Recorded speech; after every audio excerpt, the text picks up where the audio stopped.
Hello guys, welcome back to back my YouTube channel. स्वागत है आपका आज के एक अगली नई वीडियो में। आज की वीडियो में हम बात करने वाले हैं, जो आप देखेंगे कि जो डीएलएड फर्स्ट सेमेस्टर है, डीएलएड फर्स्ट सेमेस्टर में आपका जो विज्ञान है, विज्ञान का चैप्टर नंबर पहला है, जो कि आपका चैप्टर का नाम है सजीव वस्तुएं या सजीव जगत करके आपका नाम है। सभी हम पॉइंट को क्लियरली देखेंगे, ये भी बताएंगे कितने क्वेश्चन पहले वाले चैप्टर से इम्पॉर्टेंट हैं, तो इसलिए आप पूरी वीडियो को देखिए। अगर आप चैनल पर नए हैं तो चैनल को सब्सक्राइब कर लीजिए, बेल आइकन को प्रेस करिए और दोस्तों के साथ शेयर करिए। आज की वीडियो काफ़ी इंपॉर्टेंट होने वाली है, पूरी वीडियो को आप देखिए। चलिए पहला बात करते हैं। यहाँ पर देखेंगे, पहला मेरी हेडिंग है, पॉइंट पहला देखेंगे सजीव वस्तुएं, जिसको लिविंग थिंग्स बोलते हैं इंग्लिश में। सजीव वस्तुएं क्या होती हैं? सजीव वस्तुओं का मतलब दोस्तों, जिसमें जीव की उत्पत्ति हो, जिसमें जीव जैसा पदार्थ का पाना निश्चित होता हो, सुनिश्चित होता हो। इसका डिफिनीशन आप देखिए।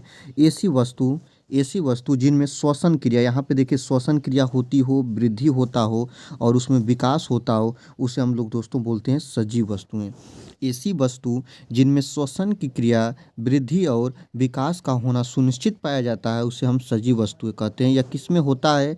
वृक्ष में भी वृद्धि होती है, श्वसन क्रिया होती है और इसमें विकास भी होता है, इसकी वृद्धि निरंतर चलती रहती है। जानवर में भी यह होता है, मानव में भी होता है। तो वृक्ष हो गया, जानवर हो गया, गाय हो गई, भैंसें हो गई, बकरी हो गया, ऊँट हो गया, जिराफ हो गया, ये सभी सजीव वस्तुएं हैं दोस्तों। ऐसी वस्तुएं जिसमें श्वसन क्रिया, वृद्धि और विकास होती हो, उसे हम दोस्तों बोलते हैं सजीव वस्तुएं। आगे देखेंगे अगला मेरी हेडिंग। अब आपको आशा करते हैं सजीव वस्तुएं आप जान गए होंगे। सजीव वस्तुएं मतलब जिसमें जीवन पाया जाता हो। निर्जीव वस्तुएं किसे बोलते हैं? नॉन लिविंग, जो जिंदा न हो, ठीक ना। तो नॉन लिविंग उसका विपरीत हो जाएगा। पृथ्वी पर पाई जाने वाली वे सभी चीज़ें जिनमें जीवन नहीं पाया जाता है दोस्तों। इसमें जीवन नहीं पाया जाता है, इसमें वृद्धि नहीं देखेंगे आप, इसमें श्वसन नहीं देखेंगे, इसमें उत्सर्जन नहीं देखेंगे, इसको हम निर्जीव वस्तुएं बोलते हैं। जैसे चट्टान, चट्टान में कभी वृद्धि तो होती नहीं दोस्तों। कुर्सी, मान लीजिए लकड़ी की कुर्सी हो गई या प्लास्टिक की कुर्सी हो गई, उसमें वृद्धि तो आप लोग नहीं देखेंगे। किताब हो गया, किताब में भी वृद्धि नहीं होता है। ये सभी वस्तुएं दोस्तों बोली जाती है निर्जीव वस्तुएं। तो ऐसा भी प्रश्न बन चुका है विगत परीक्षाओं में, सजीव वस्तुएं एवं निर्जीव वस्तुओं को सुपरिभाषित कीजिए। तो आप लोग इसको दोनों का डिफिनेशन जानते रहेंगे। सजीव में वृद्धि, उत्सर्जन, श्वसन होता है, निर्जीव में उत्सर्जन, श्वसन ये सभी क्रियाएं नहीं पाई जाती हैं दोस्तों। उदाहरण भी आप याद रखिए। आगे देखते हैं, सजीव दो प्रकार के होते हैं। अब यहाँ पर देखिए सजीव का यहाँ पे डिफाइन कर दिया कि सजीव कितने प्रकार के होते हैं दोस्तों? दो प्रकार के होते हैं। एक हो गया आपका जंतु और एक हो गया पादप। दोस्तों जंतु को तो आप जानेंगे ही, जंतु में गाय, भैंस, घोड़े, बकरी सब आते हैं। लेकिन पादप को आप थोड़ा जानने में डिफरेंस समझेंगे, कुछ लोग जानते भी होंगे। पादप मतलब होता है दोस्तों पेड़ पौधे। पादप का मतलब क्या होता है दोस्तों? पेड़ पौधे। यहाँ पे सजीव वस्तुओं को दोस्तों दो बराबर भागों में बांट दिया गया है। एक होता है आपका जंतु और एक होता है दोस्तों पादप, पेड़ पौधे। अब देखिए यहाँ पे यह आपका जो क्वेश्चन मैंने यहाँ पे आपको बताया है, यह क्वेश्चन आपका ऑप्शनल में लगभग 3 से 4 साल के पेपर में फर्स्ट सेमेस्टर में यह प्रश्न पूछा है ऑप्शनल क्वेश्चन में, कि सजीव और निर्जीव के बीच की कड़ी क्या होती है, या सजीव और निर्जीव के बीच की यथात्मक सार्थकता क्या होती है। तो दोस्तों इसको विषाणु बोलते हैं। सजीव और निर्जीव के बीच की इसको कड़ी बोला जाता है। इसको इंग्लिश में वायरस कहा जाता है, जो आप इससे परिचित भी होंगे, वायरस, या इसको हिंदी में बोलते हैं दोस्तों विषाणु। इसको याद रखिए। सजीव और निर्जीव के बीच की कड़ी जो होती है वह दोस्तों होता है आपका, क्या होता है? वायरस, या इसको विषाणु भी बोला जाता है। आगे देखेंगे दोस्तों सजीव और निर्जीव में अंतर। ये भी क्वेश्चन आपके काफ़ी बार पूछा गया है, जो मैं बहुत लंबा सा आपके लिए अंतर लेकर आया हूँ कि सजीव और निर्जीव के बीच अंतर क्या होते हैं दोस्तों। तो आप यहाँ पे देखिएगा, आपको पता है, यहाँ पे देखिए मैंने आपको दो पैराग्राफ बना दिया है। यहाँ पे जो भाग है ये सजीव को दर्शाया गया है और दोस्तों इधर किसको दर्शाया गया है? निर्जीव को दर्शाया गया है। आप इसको बारीकी से देखिए। जो सजीव होता है दोस्तों, पहला पॉइंट यहाँ पर देखिए, जो सजीव होता है इसमें कोशिकीय संरचना पाई जाती है। लेकिन जो निर्जीव होता है दोस्तों, इसमें कोशिकीय संरचना कोई भी उपलब्ध नहीं होगी, कोई भी कोशिकीय संरचना नहीं पाई जाएगी दोस्तों। आप इसको देखते रहिए। जो सजीव होगा, मैं पहले भी आपको बता चुका हूँ दोस्तों, सजीव में श्वसन क्रिया होती है। ये श्वसन मतलब सांस लेते हैं, निर्जीव सांस नहीं लेते हैं। आप सोचिए, जितने भी मनुष्य है, गाय भैंस बकरी हैं, सभी सजीव हैं, वे सांस लेते हैं। लेकिन आप बताइए क्या कुर्सी या प्लास्टिक की वस्तुएं सांस लेती हैं? नहीं लेती हैं, क्योंकि वह क्या है दोस्तों, निर्जीव हैं। सजीव में वृद्धि एवं विकास होता है, निर्जीव में कभी भी वृद्धि एवं विकास नहीं होता है। सजीव में संवेदनशीलता पाई जाती है, इसको आप पकड़ेंगे, छुएंगे कि कोई भी आपका हाथ को, हथेली को या आपके शरीर की त्वचा को टच करता है तो आपको मालूम चल जाता है। लेकिन प्लास्टिक में ऐसी कोई क्रिया नहीं, संवेदनशीलता नहीं पाई जाती है दोस्तों। आगे देखिएगा, नेक्स्ट नंबर आपका पॉइंट है डिफिनेशन। भोजन, पानी, हवा की आवश्यकता होती है किसके लिए? सजीव के लिए। सजीव मनुष्य को मान लीजिए, गाय भैंस बकरी को मान लीजिए, इसको भोजन चाहिए, पानी भी चाहिए, हवा भी चाहिए, पेड़ पौधे को मान लीजिए। लेकिन आपका मान लीजिए जो निर्जीव है उसको भोजन, पानी और हवा की आवश्यकता दोस्तों नहीं होती है। आगे देखिएगा, पॉइंट आपके सामने बहुत लंबा डिफरेंस मैंने आपको बता दिया है कि उत्सर्जन की क्रिया सजीवों में पाई जाती है, निर्जीवों में नहीं होती है। प्रजनन सजीवों में होता है, अनुकूलन होता है, जीवन चक्र पाया जाता है इसमें, लेकिन निर्जीवों में जीवन चक्र जैसी घटनाओं का वर्णन नहीं है, अनुकूलन नहीं पाया जाता है, प्रजनन नहीं पाया जाता है। दोस्तों डिफरेंस आप जान ही गए होंगे, समझ ही गए होंगे। अगर इतना लंबा आप डिफरेंस नहीं जानते हो तो इतना तो जान ही सकते हैं कि जो सजीव होते हैं उसमें वृद्धि पाई जाती है, उत्सर्जन पाया जाता है। सजीवों को जल की आवश्यकता होती है, पानी की आवश्यकता होती है, लेकिन निर्जीवों को आवश्यकता नहीं होती है। सजीवों में एक कोशिकीय संरचना पाई जाती है, लेकिन निर्जीवों में दोस्तों कोशिकीय संरचना नहीं पाई जाती है। आगे नेक्स्ट पॉइंट देखेंगे दोस्तों, प्राकृतिक वस्तुएं, जो अगली हेडिंग है। अपने बुक से भी आप मिलाते चलिए। बीटीसी फर्स्ट सेमेस्टर में आप अगर साइंस की बुक आपके पास होगी तो उसमें पाठ्यक्रम की वीडियो मैंने आप लोगों के साथ रूबरू करा दिया है, अपलोड करा दिया है, वहाँ पर भी आप लोग जाकर देख सकते हैं अगर आपके पास नहीं है तब। आगे देखिए, उससे पहले निवेदन करेंगे कि चैनल पर नए हैं तो सब्सक्राइब जरूर करिए, वीडियो को लाइक जरूर करिए। आगे चलिए देखते हैं, प्राकृतिक वस्तुएं, नेचुरल थिंग्स, इसको बोलते हैं दोस्तों गिफ्ट ऑफ गॉड, भगवान का दिया हुआ उपहार। वे वस्तुएं जो हमें प्रकृति से प्राप्त होती हैं उसे हम लोग बोलते हैं दोस्तों प्राकृतिक वस्तुएं। आप बताइए, वायु कोई आदमी तो नहीं बनाता, यह भगवान के द्वारा, प्रकृति के द्वारा हमें मिली है और हम जिस पर हमारा जीवन क्या करता है दोस्तों, निर्भर करता है। आगे देखिए, यहाँ पर देखिए प्राकृतिक वस्तुओं के ढेर सारे उदाहरण मैं आपके सामने पेश कर रहा हूँ। जैसे पेड़ पौधे हो गए, ये प्राकृतिक वस्तुएं हैं। मिट्टी भी प्रकृति द्वारा हमें मिली है। सूर्य हो गया, कोयला हो गया, पेट्रोल हो गया, झील हो गया, नदी हो गया, ठीक ना, चंद्रमा हो गया, तारे हो गए इत्यादि, ये सभी क्या हैं दोस्तों, ये प्राकृतिक वस्तुएं।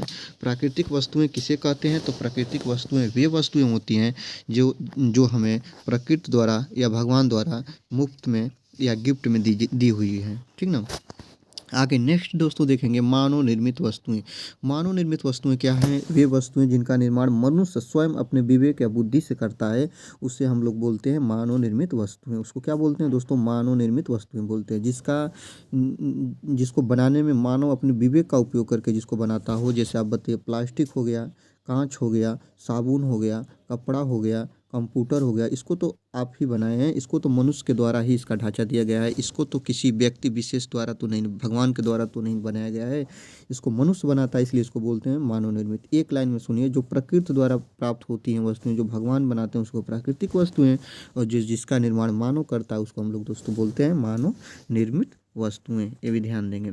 आगे देखिएगा, अब प्लास्टिक का यहाँ पे बहुलीकरण कर दिया है कि प्लास्टिक क्या होते हैं। तो प्लास्टिक का निर्माण बहुलक से होता है और बहुलीकरण क्रिया क्या होती है, इसको नीचे बात करेंगे।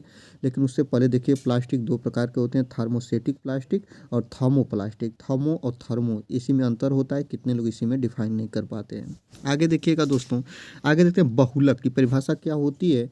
जब किसी पदार्थ का निर्माण कई सारे अणुओं से मिलकर बना होता है उसे हम बहुलक कहते हैं। जब किसी पदार्थ का निर्माण कई सारे अणुओं से मिलकर बना होता है उसे हम लोग दोस्तों बोलते हैं बहुलक, और इस क्रिया को बहुलीकरण कहते हैं। इस क्रिया को क्या बोलते हैं दोस्तों? बहुलीकरण कहते हैं।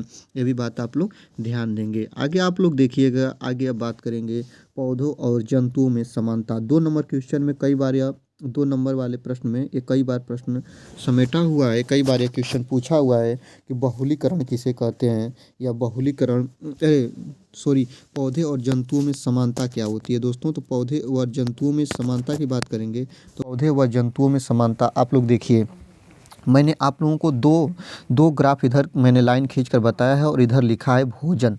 पौधों को भोजन की आवश्यकता होती है, इसलिए मैंने इसको ट्रिक लगा दिया है दोस्तों। जंतुओं को भी भोजन की आवश्यकता होती है। ये समानता मतलब एक दूसरे में कितने समानता हैं, एक दूसरे में कितने ये निर्भर करते हैं, इस बात को इसमें दर्शाया गया है। देखिए, श्वसन पौधे भी करते हैं, जंतु भी करते हैं। उत्सर्जन पौधे भी करते हैं, जंतु भी करते हैं। वृद्धि पौधे भी करते हैं, जंतु भी करते हैं। प्रजनन भी दोनों करते हैं। संवेदनशीलता भी दोनों में पाई जाती है। और दोस्तों अनुकूलन भी दोस्तों में इनमें पाया जाता है। इस कारण इनमें क्या है दोस्तों, काफ़ी विशेष समानता पाई जाती है। ये भी बात आप ध्यान देंगे। चलिए आगे देखते हैं दोस्तों। पौधे व जंतुओं में ऊपर आपने देखा समानता, अब देखेंगे हम लोग दोस्तों क्या भिन्नता। पौधे व जंतुओं में भिन्नता क्या होती है, इसको कवर करेंगे, इसको देखेंगे। देखिए, मैंने इधर पौधे लिखा, इधर जंतु लिखा और यहाँ पे भोजन लिखा, ठीक ना। तो भोजन देखिए, पौधे की बात करें तो भोजन ये स्वयं बनाते हैं, लेकिन जंतु की बात करें तो यह भोजन स्वयं बना नहीं पाते हैं। क्यों? क्योंकि इनमें ये भिन्नता है और ये दूसरे पर आश्रित रहते हैं या दूसरे पर ये निर्भर करते हैं। आगे देखिए दोस्तों, श्वसन की बात कर लिया जाए, मैं श्वसन की बात करूं तो पौधे जो होते हैं वह O2 छोड़ते हैं, मतलब ऑक्सीजन को छोड़ते हैं, लेकिन जो जंतु होता है वह O2 को ग्रहण करता है। ये भी बात ध्यान रखिएगा। प्रकाश संश्लेषण की क्रिया की बात करें तो प्रकाश संश्लेषण की जो क्रिया होती है वह पौधों में होती है, लेकिन जंतुओं में प्रकाश संश्लेषण की क्रिया दोस्तों नहीं होती है। आगे बात करेंगे मोशन के बारे में दोस्तों, गति के बारे में। तो पौधों में गति नहीं होती है, या जिस स्थान पर उगते हैं उसी स्थान पर पूरा जीवन बिता देते हैं, लेकिन जंतु में जो होती है गति होती है, या जिस स्थान पर जन्म लेते हैं उसी स्थान पर नहीं रहते हैं, बल्कि एक स्थान से दूसरे स्थान पर इनका आवागमन या विचरण दोस्तों होता रहता है। ये भी बात आप ध्यान देंगे। आगे देखिएगा, कोश की संरचना के बारे में कहा गया है, तो आप लोग यहाँ पर देखिएगा, बात करेंगे पौधे की तो इसमें कोशिका भित्ति पाई जाती है, और जो जंतु होते हैं इसमें कोशिका भित्ति नहीं पाई जाती है। संवेदना की बात करेंगे तो संवेदना की बात में दोस्तों आप लोग देखिएगा, जो पेड़ पौधे होते हैं इसमें संवेदना बहुत कम होती है, लेकिन जो मानव होता है, जो मनुष्य होता है, जो जंतु होते हैं इसमें संवेदना बहुत अधिक होती है, अर्थात इन्हें टच करने पर इनको शरीर को बहुत तेज़ी से जल्दी से पता चल जाता है। आगे देखिएगा, पादप व जंतु कोशिका में अंतर। ये देखिएगा, काफ़ी इंपॉर्टेंट क्वेश्चन है, कई बार ये भी प्रश्न को दोहराया गया है। 2 नंबर में जितने भी क्वेश्चन हैं 2 नंबर में पूछे जाते हैं कि पादप और कोशिका में अंतर लिखिए। तो पादप कोशिका का आकार अनिश्चित होता है और जंतु कोशिका का आकार क्या होता है दोस्तों, निश्चित होता है, ठीक ना। पादप कोशिका में कोशिका भित्ति पाई जाती है और जंतु कोशिका में कोशिका भित्ति नहीं पाई जाती है। पादप कोशिका में हरित लवक पाए जाते हैं, यहाँ पर देखिए हरित लवक पाए जाते हैं, और जंतु कोशिका में नहीं पाए जाते हैं। प्लास्टिडर्स पाए जाते हैं पादप कोशिका में और जंतु कोशिका में नहीं पाए जाते हैं। सेट्रोसोम नहीं पाया जाता है पादप कोशिका में नहीं पाए जाते हैं, और जंतु कोशिका में ये पाया जाता है। ये भी बात आप लोग ध्यान देंगे, इसको ध्यान से आप देखेंगे। आगे दोस्तों देखेंगे अनुकूलन के बारे में एडपर्सन अनुकूलन क्या होते हैं। तो जीव जंतु जिस वातावरण में रहते हैं, अनुकूलन की बहुत अच्छी सुनहरी परिभाषा है कि जीव जंतु जिस वातावरण में रहते हैं उनका शरीर भी उसी वातावरण में जीने के लिए विशेष लक्षण उत्पन्न कर लेता है। यह विशेष लक्षण उसके रंग, रूप, आकार एवं संरचना एवं अनुकूल स्वभाव में होते हैं, यही अनुकूलन कहलाता है। जैसे कि मान लीजिए कोई ठंडी प्रदेश वाला जीव है, वह ठंडा में ही रहना उचित समझेगा, और जो गर्म जलवायु वाला या गर्म प्रादेशिक जलवायु वाला कोई जंतु है तो वह गर्म वाले जगह पर ही रहना उचित समझता है। जैसे मान लीजिए पेड़ पौधे की बात करें तो कुछ पेड़ पौधे रेगिस्तान में ही अधिकतर उगते हैं, कुछ पेड़ पौधे होते हैं जो कि नमी वाले जगह पर ही ज़्यादा उगते हैं, यही उनकी अनुकूलन है। जिस वातावरण में जो प्राणी या जीव या जंतु या पेड़ या पौधे या पादप रहते हैं उसी के अनुसार अपने आप को ढाल लेते हैं, यही कहलाता है दोस्तों क्या, उसका अनुकूलन। क्या कहलाता है दोस्तों, अनुकूलन, ठीक ना। वहाँ पे उचित समय के लिए रहने के लिए वो अनुकूलित हो गया है, यही कहा जाएगा दोस्तों अनुकूलन। दोस्तों आगे बात करेंगे, आगे आपका है जलीय अनुकूलन, ठीक ना, वायवीय अनुकूलन, स्थलीय अनुकूलन। ये अनुकूलन के 3 प्रकार होते हैं, तीनों प्रकार को आप लोग बारीकी से देखेंगे। जलीय अनुकूलन क्या होता है दोस्तों, सबसे पहली हेडिंग आप लोगों के सामने यहाँ पे दिख रही है, जलीय अनुकूलन, ठीक ना। यहाँ पर देखिए दोस्तों, इसको छोटा कर रहे हैं, जलीय अनुकूलन। जलीय अनुकूलन किसे कहते हैं? यह जलीय वातावरण से संबंधित रहेगा। वायवीय अनुकूलन वायु से हवा से संबंधित रहेगा। इस बात को आप ऐसे समझेंगे। जलीय अनुकूलन दोस्तों जलीय वातावरण में रहने वाले जीवों के शरीर पर जलरोधी शल्क पाए जाते हैं। इनमें श्वसन के लिए एक विशेष संरचना पाई जाती है जिन्हें गलफड़े कहते हैं। इनका शरीर धारा रेखी होता है जो तैरने में सहायता करता है। इसे हम लोग बोलते हैं दोस्तों जलीय अनुकूलन। जो जल में रहने के लिए उपयुक्त हो उसी को बोलते हैं दोस्तों जलीय अनुकूलन। जैसे मछली हो गई, मछली के ऊपर एक धारा रेखी पाया जाएगा, मछली के अंदर एक विशेष प्रकार की श्वसन लेने के लिए संरचना पाई जाती है जिसको हम लोग गलफड़े बोलते हैं। ऐसे तमाम जीव हैं जो जल में ही पाए जाते हैं। आगे देखिए जलीय पौधे का शरीर कमज़ोर होता है क्योंकि इन पौधे के सभी भागों में मृदु ऊतक की अधिकता होती है। जलीय पौधे के सभी भाग पर जलरोधी मोम की परत पाई जाती है और जो इनको सड़ने से बचाती है। और इनकी पत्तियां पतली व कट्टी फट्टी होती है जिनमें रंध्र का अभाव होता है। यहाँ पर देखिएगा सिंघाड़ा जैसे हो गया, कुमुदनी हो गया, हाइड्रिला हो गया, जलकुंभी हो गया, ये सभी आपके जलीय पौधे हैं। इसको आप लोग ध्यान से देखेंगे। आगे देखिएगा वायु अनुकूलन जो कि हवा से संबंधित है। वायु जंतुओं में उड़ने के लिए उनके शरीर पर विशेष प्रकार की अनुकूलन पाई जाती है। जैसे मान लीजिए कोई भी चिड़िया हो गई या कोई भी पक्षी हो गया, उनकी जो शरीर होती है उनके शरीर में उनके पंख होते हैं और पंख के साथ साथ दोस्तों उनमें जो हड्डियां होती हैं वह हड्डियां खोखली होती हैं जो उड़ने में सहायता प्रदान करती हैं। और इनमें श्वास रंध्र पाए जाते हैं, इनके शरीर में श्वास रंध्र पाए जाते हैं। इस कारण इन्हें वायु में उड़ने में मदद पहुंचाता है और इसको दोस्तों हम लोग बोलेंगे वायुवी अनुकूलन। जैसे तितली, मक्खी, मधुमक्खी, ठीक ना। यहाँ पर देखिए यहाँ पे लिखा भी है, आप लोग इसको देखिए अनुकूलन संबंधित। पक्षियों में उड़ने के लिए इनका शरीर का आकार नौका आकार या धारा रेखी होता है। इस कारण ये हवा को फाड़ते हुए उड़ते हैं। जैसे कि मान लीजिए कोई एरोप्लेन हो गया या कोई जहाज हो गया, वह आगे की तरफ पतली और पीछे की तरफ चौड़ी क्यों बनाई जाती है? क्योंकि यह अनुकूलित पक्षियों के आकार का अनुकूलन इनमें भी आए और जो हवा इसको रोकने में मदद न करे और उड़ने में ये आसानी से उड़ सके। इस कारण हवाई जहाज़ के आगे वाले भाग को पतला और पीछे वाले भाग को मोटा बनाते हैं। जैसे देख लीजिए यहाँ पे तोता हो गया, कबूतर हो गया, कौवा हो गया, सभी की चोंच जो होती है, मुंह होता है वो पतला होता है और पीछे का भाग जो होता है वो थोड़ा चौड़ा होता है। इस कारण इनको हम लोग बोलते हैं वायुवी अनुकूलन। आगे देखिएगा दोस्तों स्थलीय अनुकूलन क्या होता है। स्थलीय जंतुओं में प्रचलन के लिए 4 पैर पाए जाते हैं। सांस लेने के लिए एक विकसित श्वसन तंत्र पाया जाता है। इसको हम लोग बोलते हैं दोस्तों स्थलीय अनुकूलन, जो स्थल पर ये रहने के लिए उपयुक्त होते हैं। जैसे गाय हो गई, बिल्ली हो गई, भैंस हो गया इत्यादि, ये सभी स्थलीय अनुकूलन के उदाहरण हैं। इसको आप लोग ध्यान से देखेंगे। यहाँ पर स्थलीय अनुकूलन के साथ साथ जैसे स्थल पर पाए जाने वाले पेड़ पौधे भी स्थलीय अनुकूलन के उदाहरण हैं। जैसे नीम हो गया, आम हो गया, अमरूद हो गया, ये सभी स्थलीय अनुकूलन के उदाहरण हैं। आगे और भी बात कर लेंगे मरुस्थलीय जंतु व पौधे जो मरुस्थल में रहने के लिए उपयुक्त होते हैं। बहुत इंपॉर्टेंट तो नहीं है लेकिन मैंने इसको भी समेटा जो कि आपके बुक के अनुसार हैं, आपके पाठ्यक्रम में ये दिया हुआ है। मरुस्थलीय पौधे जैसे कि आप मान लीजिए नागफनी हो गई। नागफनी मरुस्थल में जल की मात्रा बहुत कम पाई जाती है। तो जब जल कम पाया जाता है दोस्तों, जल की परिभाषा होती है H2O फार्मूला। जब जल कम पाया जाता है तो वहाँ पे मरुस्थलों में नागफनी उगती है और जहाँ पर जल कम पाया जाएगा वहाँ की जो भी पेड़ पौधे होंगे उनकी पत्तियाँ कटीली होंगी। ये बात ध्यान रखिएगा, ये भी प्रश्न पूछ दिया है कि पेड़ों की पत्तियां कांटों के रूप में क्यों रूपांतरित हो जाती हैं। तो जल की कमी के कारण उनमें जो पर्णरंध्र होता है वह सिकुड़ कर कांटों का रूप धारण कर लेता है। इसी कारण जहाँ पे जल की कमी होती है वहाँ की जो पेड़ पौधे होते हैं उनकी पत्तियां कांटों के रूप में रूपांतरित हो जाती हैं। ये भी बात आप लोग ध्यान देंगे दोस्तों, यही बात रखा गया है। आगे देखिएगा पर्वतीय क्षेत्रों में जंतुओं का रंग प्रायः सफ़ेद या हल्का होता है क्योंकि उनको गर्मियों का सामना ज़्यादा न करना पड़े।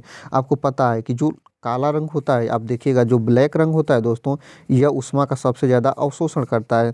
लेकिन जो सफ़ेद होता है दोस्तों, वाइट होता है, यह ऊष्मा का क्या करता है, उत्सर्जन करता है। इस कारण इनको गर्मी कम लगती है। जिसका रंग सफ़ेद होगा उसको गर्मी कम लगेगी और जिसका रंग काला होगा उसको गर्मी ज़्यादा लगेगी। इस बात को आप लोग ध्यान दीजिएगा। यही कारण है कि जो पर्वतीय क्षेत्र में जो पेड़ पौधे होते हैं वे अधिक गर्मियों में अपने पतझड़ बहुत खाते हैं। जैसे कि मान लीजिए कोई भी पेड़ पौधा है, जब ठंडी आती है तो वो अपना पेड़ पौधा अपनी पत्तियों गर्मियों में पत्तियों को वो झड़ा देते हैं, लेकिन जब सर्दियों का सामना करना पड़ता है तो यह ऊर्जा अपनी नियंत्रित करने के लिए ये अधिक समय तक वहाँ के जीव जंतु भी सोते हैं। क्यों सोते हैं? क्योंकि वे ठंडी में अपने ऊर्जा का वे प्रलोभन नहीं कर पाते हैं, इस कारण वे अधिक दिनों तक अपना सोने की क्रिया को निरंतर रूप से करते रहते हैं। और यहाँ पर देखिएगा पौधे की बात करें, पौधे की लंबाई कम होती है, इनकी पत्तियाँ सुई की तरह नुकीली होती हैं जो पानी की कम खपत करती हैं। जो मरुस्थलीय पौधे के बारे में दोस्तों ये बता रहा है कि मरुस्थलीय पौधे की पत्तियाँ कैसी होती हैं, नुकीली होती हैं, जो वाष्पीकरण से बचाती हैं। ठीक ना, वाष्पीकरण मतलब कि जो जल का उत्सर्जन नहीं करेंगी, वाष्प के रूप में नहीं बदलेंगी, और पेड़ जो होगा कम ही जल में अपना भोजन आदि की क्रिया को निरंतर रूप से दोस्तों कर लेगा। इस बात को आप लोग ध्यान देंगे, जानेंगे। आगे देखिएगा स्वयं पोषण क्या होता है। ऐसे पौधे जो अपने भोजन का निर्माण स्वयं करते हैं इन्हें हम स्वयं पोषण बोलते हैं। स्वयं पोषण, स्वयं मतलब कि स्वयं मतलब आप, पोषण मतलब कि अपना पालन पोषण कर सके। तो ऐसे पौधे जो अपना भोजन का निर्माण स्वयं करते हैं उन्हें हम स्वयं पोषण बोलते हैं। और ऐसे जीव जंतु जो अपना भोजन स्वयं नहीं बनाते हैं उन्हें हम पर पोषण करते हैं, अर्थात एक दूसरे पर क्या होते हैं दोस्तों, आश्रित होते हैं। ये भी बात आप लोग बोल सकते हैं। आगे देखिएगा कीटभक्षी पौधे, काफ़ी इंपॉर्टेंट है, कई बार प्रश्न पूछा है, लगभग मान लीजिए 1-2 बार छोड़ाकर कई सालों तक ये प्रश्न पूछा है लगातार। कीटभक्षी पौधे किसे कहते हैं? ऐसे पौधे जो कीटों का भक्षण करते हैं, कीटों का सेवन करते हैं, उसे हम लोग दोस्तों बोलते हैं कीटभक्षी पौधे। और कीटभक्षी पौधे में सबसे पहले यूट्रिकुलेरिया, एक ऑप्शनल क्वेश्चन भी कई बार बन चुका है कि इसमें से निम्न में से कौन कीटभक्षी पौधा है, और उसमें ऑप्शन आपका यूट्रिकुलेरिया दिया है, जो कि काफ़ी कई बार पूछा है। आपको बता दूं कीटभक्षी पौधे वे पौधे होते हैं जो नाइट्रोजन की कमी इनके अंदर हो जाती है। तो जब इनकी पत्तियां फैली होती है और इस पर कोई कीट जाकर बैठेगा तो ये पत्तियां को सिकुड़ कर और अपने अंदर ये भक्षित कर लेते हैं। किसके पूर्ति के लिए? तो नाइट्रोजन की पूर्ति के लिए। ये दोस्तों आप लोग ध्यान दीजिएगा, कीटभक्षी पौधे यही होते हैं, ठीक ना। नाइट्रोजन की जब कमी होती है, कीटभक्षी पौधे क्या करते हैं, जब अपने पत्तियों पर बैठने वाले कीटों को अपने अंदर नाइट्रोजन की पूर्ति के लिए भक्षण करते हैं या खा जाते हैं। प्रकाश संश्लेषण की क्रिया का सूत्र लिखिए, कई बार ये प्रश्न बना है, इसको मैंने भी इसको आपको समेट लिया है। जो प्रकाश संश्लेषण की क्रिया है, प्रकाश संश्लेषण क्रिया जिसमें 6CO2 + 6H2O, सूर्य का प्रकाश, क्लोरोफिल की उपस्थिति में, यहाँ पर देखिएगा, यहाँ पे C छूट गया दोस्तों, C6H12O6 + 6O2 + ऊर्जा ए, सूर्य का प्रकाश किरणों, जो सूर्य की प्रकाश किरणों में जो पौधे होते हैं वे भोजन बनाते हैं, इसी फार्मूला के तहत बनाते हैं, जो ये फार्मूला कई बार पूछा हुआ है।